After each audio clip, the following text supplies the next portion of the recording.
경기도의 확진자 발생 현황입니다. 1월 28일 0시 기준 경기도의 확진자 수는 전일 오전 0시 대비 118명 증가한 총 19,408명입니다.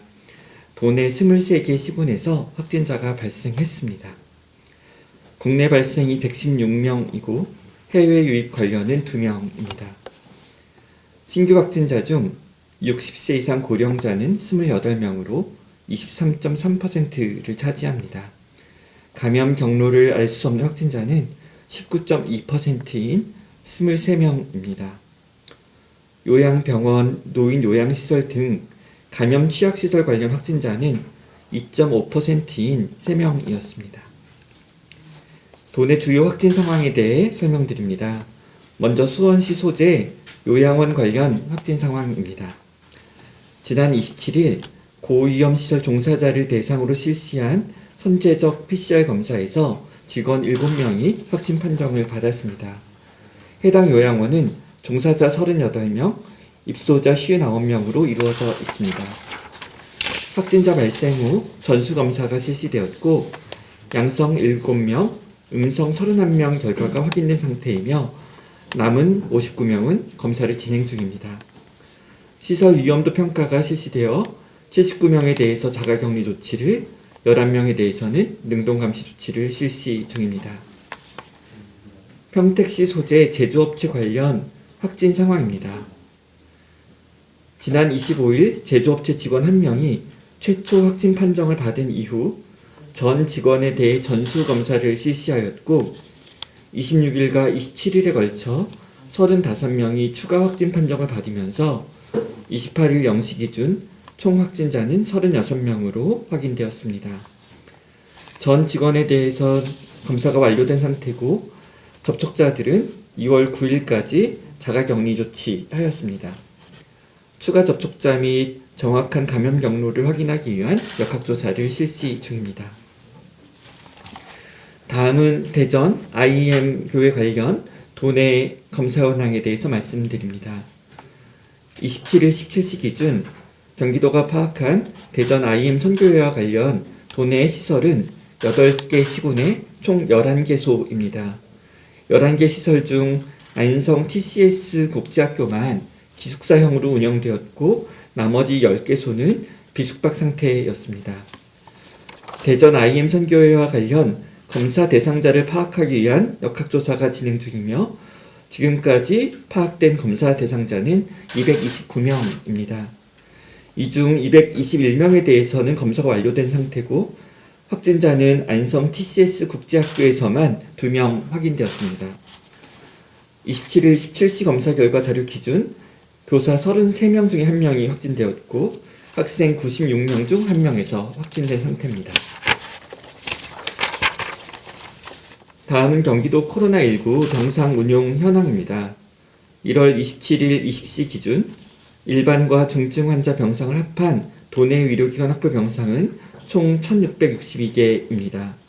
현재 병상 가동률은 50.4%인 838병상입니다.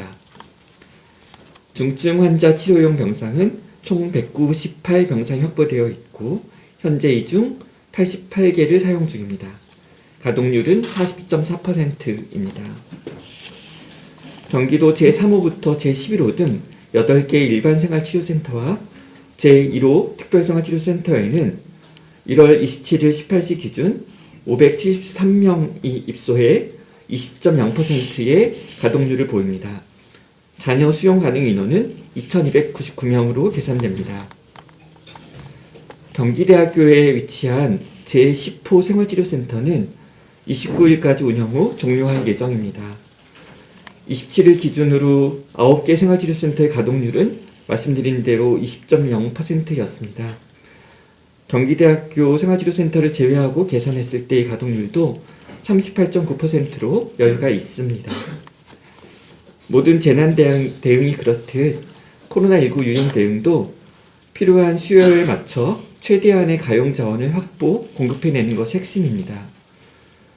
다만 보편적인 다른 사업들과 달리 필요 수요를, 즉 유행의 증감을 미리 다 예상할 수 없다는 데에서 사실 난제가 시작됩니다. 더불어 유행 대응이 장기화되면서 한정된 재정을 최대한 효율적으로 사용해야 하는 비용 효과 문제도 점차 더 중요해지고 있습니다. 경기도는 코로나19와의 장기전을 더 유리하게 이끌어가도록 자원 운영 효율을 높여가겠습니다. 제10호 생활치료센터는 규모도 1,500 침상 정도로 도내에서 가장 컸고 전국 최초로 대학 기숙사를 활용했던 만큼 개소 준비 단계부터 많은 협의가 필요했었습니다. 특히 대학생들이 이용하는 시설인 만큼 안정성에 대한 신뢰를 주는 것 역시 중요했기에 방역 대책에 철저함을 기해했습니다. 작년 12월 17일 개소 이후 약 6주간 운영되었고 적지 않은 성과가 있었습니다. 27일 18시 기준 1954명이 누적 입소했고 그중 1658명이 생활치료센터에서 퇴소했습니다. 병원 등으로 이송했던 숫자는 296명으로 입소자 1954명 대비 15.1% 수준이었습니다. 큰 규모의 생활치료센터를 운영함으로써 가정대기자 수를 감소시키는 데도 유효했고 서비스 이용자 대비 관리자의 비율에서도 보다 효율을 높일 수 있는 그런 공간이었습니다. 제10호 생활치료센터 운영 전반을 위해 노력하셨던 경기도의료원 수원병원과 의료진 여러분들, 관계 공무원분들께 깊은 감사 말씀드립니다. 또한 불편을 감수해 주신 경기대학교 학생과 직원분들께도 다시 한번 감사 말씀을 올립니다. 코로나19의 효과적 대응을 위해서는 공공과 민간 부분의 유기적인 협력이 필수적입니다. 3차 유행 시기에 우리가 경험했듯 공공의료기관만으로 대응하는 것은 한계가 명확합니다. 병상이 부족하면서 확진자가 가정이나 시설에서 대기하게 되었던 12월에 실제 했던 지역사회 위험은 도내 상급종합병원들이 중증환자 전담치료 병상을 추가로 제공하고 민간 의료기관들이 거점 전담병원으로 지정 운영되면서 차츰 해소되기 시작했었습니다. 지난 12월 위기는 의료자원 부족이라는 원인도 분명했고 민간 의료기관의 참여라는 해법도 명확했습니다.